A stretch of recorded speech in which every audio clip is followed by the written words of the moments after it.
Okay, boys and girls, friends, family, inner circle.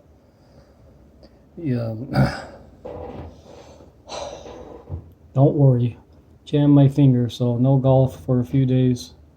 So I'm gonna, if you're into protecting, preserving your assets, and even maybe really expanding in the near future, pay attention. A full-blown mainstream person would probably find a lot of this mentally disturbing. don't don't watch if you don't care about yourself. This? Can they not control their emotions or something? Like, no I've been matter how following him. I've been angry at the government for like my whole life. Every government, every single one.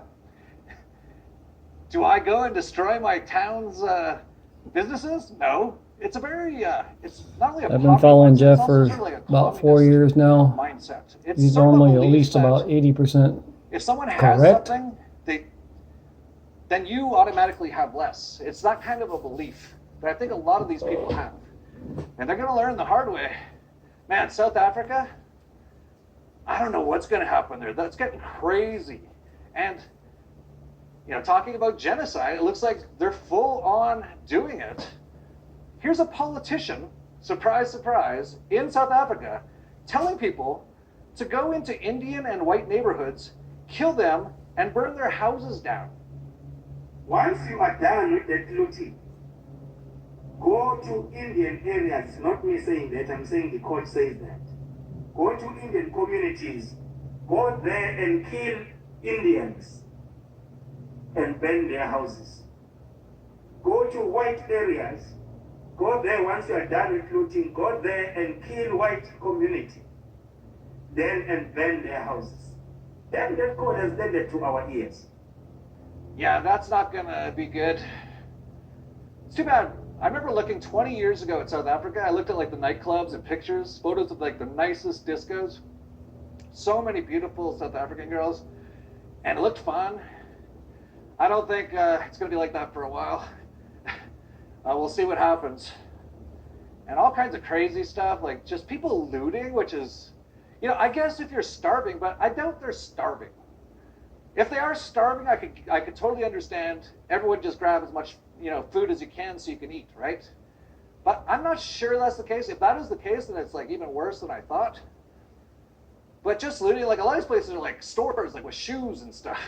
They're just looting everything and all kinds. They're like lighting things on fire, and it's just brutal. Like here's a woman who has to throw her kid out the window to save her from the fire.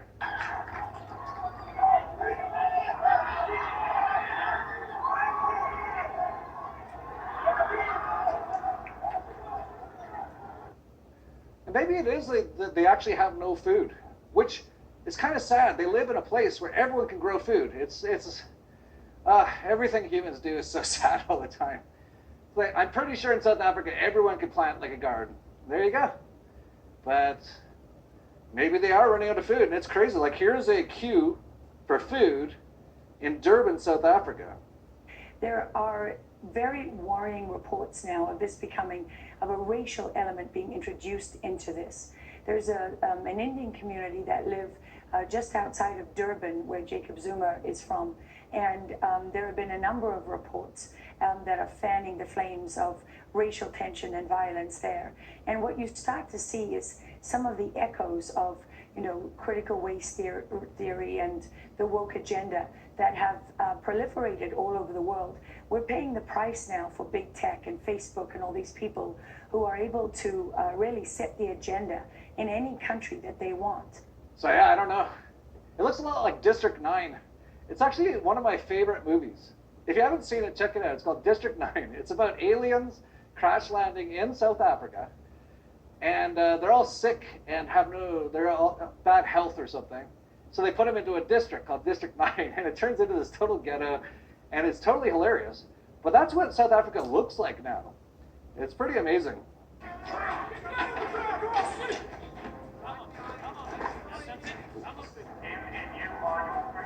Hallo? MNU, we are here to serve eviction notices, okay? Other boys. What we have stranded on Earth, this colony, is basically the workers. Fucking hell!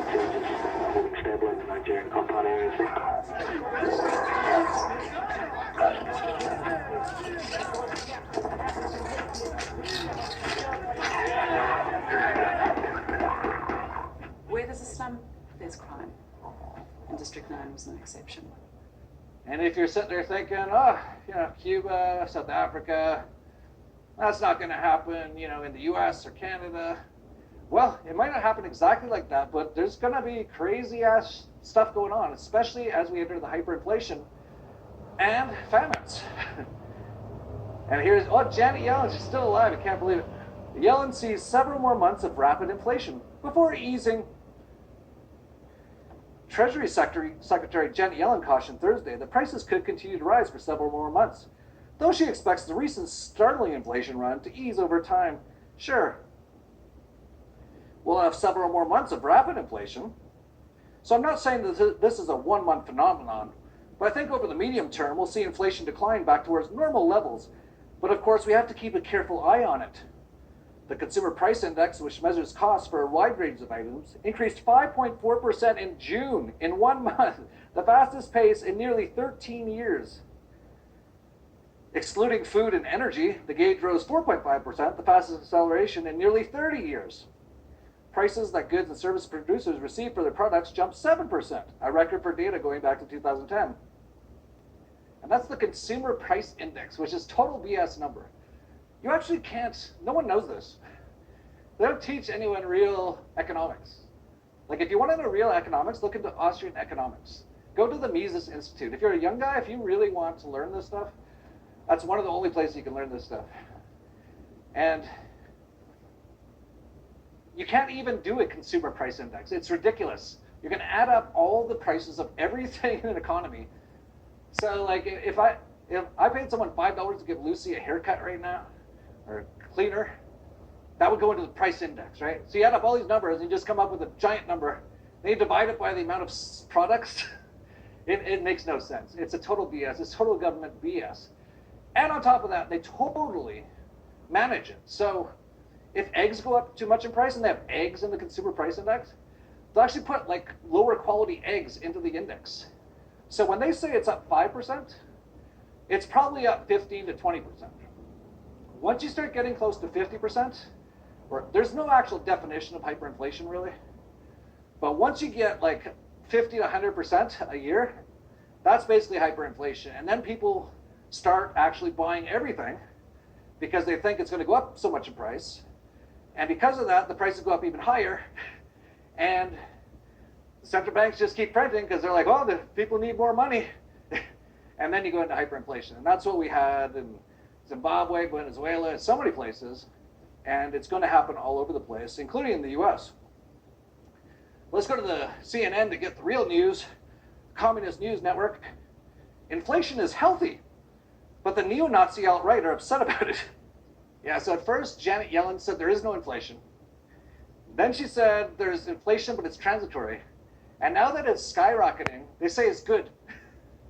And if you don't think it's good, then you're a neo-Nazi, alt-right, terrorist extremist. Welcome to our world. Meanwhile, the Federal Reserve central bankster Powell says, you wouldn't need stablecoins, you wouldn't need cryptocurrencies if you had a digital US currency. Federal Reserve Chairman Jerome Powell talked about cryptocurrencies, stablecoins, and a digital dollar during a congressional hearing before the US House of Reps Wednesday. During the hearing, Rep. Stephen Lynch from Massachusetts asked if a swift action on the Fed's digital currency would calm the markets and whether a digital dollar would be a more viable alternative than having thousands of cryptocurrencies or stablecoins emerge in the payment system. I think that may be the case, he said. I think that's one of the arguments that are offered in favor of digital currency. In particular, you wouldn't need stablecoins. You wouldn't need cryptocurrencies if you had a digital US currency. I think that's one of the stronger arguments in its favor. No. If the US dollar becomes a central bank digital currency, it becomes digital, you will need cryptocurrencies more than ever to survive, especially private cryptocurrencies, because they will be tracking every single thing you do. They'll be automatically taxing you. Like imagine you're at a poker game with your buddies, and you all use central bank digital currencies like morons. And Lucy, Ben, watch out, Lucy, we got a car here. Lucy. Oh, I see, he's backing up. Okay, yeah, I didn't understand what he was trying to do there. Let's go, Lucy. Let's get out of his way. Okay, sounds pretty good.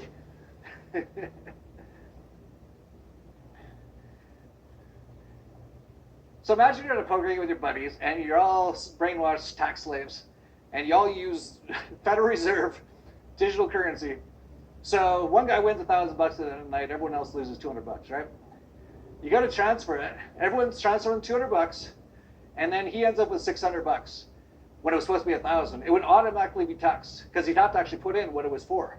It's like gambling winning. It's like, that's illegal in your state. We're now sending the Gestapo, but in the meantime, we're extorting you for 40% of what you made at the poker game. You will need